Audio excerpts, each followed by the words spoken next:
Bismillahirrahmanirrahim. Assalamualaikum warahmatullahi wabarakatuh. Alhamdulillahirabbil alamin alladzi ja'ala syahru ramadhana sayyidash syuhur syahrus siyam syahrun mubarak. Asyhadu an la ilaha illallah wa asyhadu anna Muhammadar Rasulullah. Allahumma shalli ala sayyidina Muhammad wa ala alihi wa ashabihi wa azwajihi wa dzurriyyatihi wa ahli baitihi wa man tabi'ahum bi ihsanin ila yaumil qiyamah. Amma ba'du, fa ya ayyuhal hadirun ittaqullaha haqqa tuqatih wa la tamutunna illa wa antum muslimun. Wa qala Allah ta'ala fi kitabihil karim wa huwa asdaqul qailin ba'da a'udzu billahi minasyaitonir rajim. Bismillahirrahmanirrahim. Fa'alhamaha fujuraha wa taqwaha. Shadaqallahul azim wa shadaqa rasuluhu wa nahnu 'ala dzalika minasyahidin wasyakirin. Pemirsa yang insyaallah dirahmati dan dimuliakan oleh Allah Subhanahu wa taala. Pertama-tama marilah kita mempersembahkan kalimat pujian kepada Allah Subhanahu wa taala dengan bersama-sama melafazkan hamdalah. Alhamdulillahirabbil alamin. Dialah Allah yang telah menciptakan manusia penuh dengan kemuliaan. Walaqad karramna bani Adam.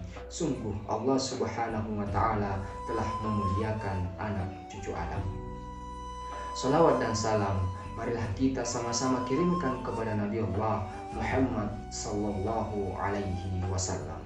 Allahumma salli wa sallim wa barik ala sayyidina Muhammad. Dialah Nabi yang telah membawa umat manusia dari lembah kejahiliaan menuju lembah yang diridai oleh Allah Subhanahu wa taala bagi siapa saja manusia yang ikhlas dan rela mengikuti Rasulullah Muhammad sallallahu alaihi wasallam. Pemirsa yang insyaallah dirahmati dan dimuliakan oleh Allah Subhanahu wa taala. Pada kesempatan kali ini saya akan berbagi mengenai potensi yang ada pada diri manusia. Potensi yang ada pada diri manusia itu ada dua, sebagaimana firman Allah Subhanahu wa taala dalam Al-Qur'an. A'udzu billahi minasyaitonir rajim. Fa'alhamaha fujuraha wa taqwaha. Yang artinya bahwa Allah Subhanahu wa taala mengilhamkan kepada manusia dua potensi, yaitu potensi fujur, potensi kejahatan, dan potensi takwa atau potensi kebaikan. Nah, bagaimana caranya kita bisa menumbuhkan potensi kebaikan yang ada di dalam diri kita sehingga bisa meminimalisir potensi kejahatan yang ada di dalam diri kita. Momentum bulan suci Ramadan ini adalah waktu yang sangat tepat untuk menumbuhkan potensi kebaikan yang ada di dalam diri kita. Salah satunya dengan berpuasa di bulan suci Ramadan pada siang harinya. Kenapa puasa? Karena tujuan dari puasa itu adalah untuk mencapai derajat takwa. Nah, apakah yang dimaksud dengan takwa? Takwa digambarkan oleh Amirul Mukminin Sayyidina Umar bin Khattab bahwa takwa itu diibaratkan seperti orang yang berjalan di atas jalan yang dipenuhi oleh duri.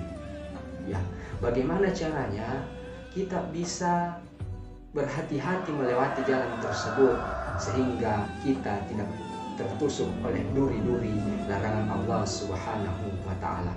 Sebagai contoh dalam keseharian kita, ketika kita keluar rumah, meninggalkan rumah kita hendak berangkat kerja, berangkat ke sawah, berangkat ke kebun, atau berangkat ke tempat kerja kita seperti di kantor misalnya.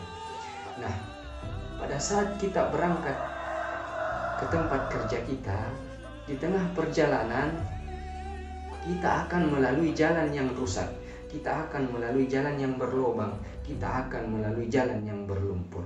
Nah, bagaimana caranya supaya kita bisa selamat dari jalan tersebut?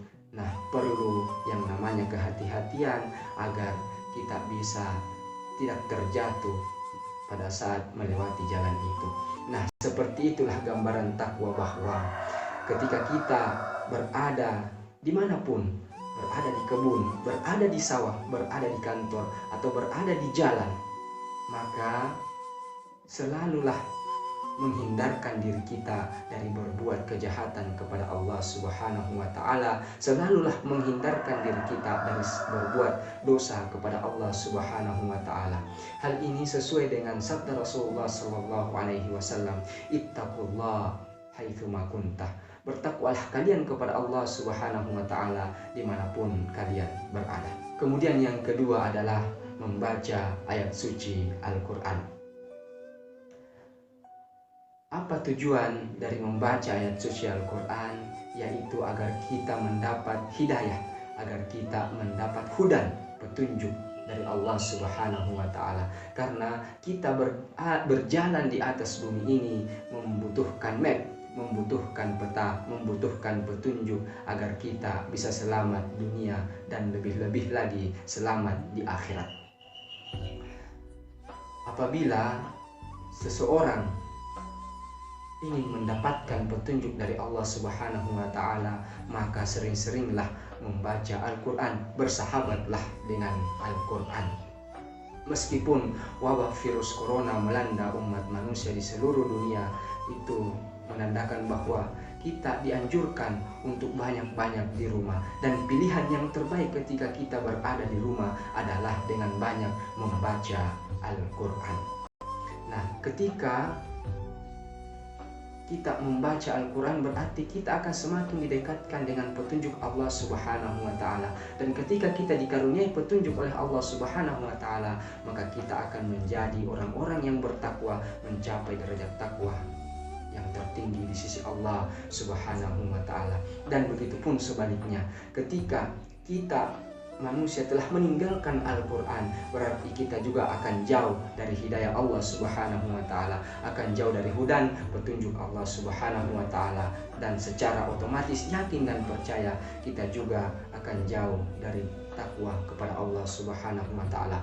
Nah, olehnya itu pemirsa yang insyaallah dirahmati dan dimuliakan oleh Allah Subhanahu wa taala, mari memaksimalkan potensi kebaikan yang ada di dalam diri kita dengan memanfaatkan momentum di bulan suci Ramadan ini dengan puasa Ramadan dan membaca ayat suci Al-Quran. Mudah-mudahan Allah Subhanahu wa taala merahmati dan mengasihi kita semua, sehingga di bulan suci Ramadan ini kita bisa memaksimalkan ibadah dengan sebaik-baiknya, dan kita bisa meninggalkan bulan suci Ramadan ini seperti bayi yang baru dilahirkan dari perut ibunya. Wallahul hadi ila sabilir rasyad. Wassalamualaikum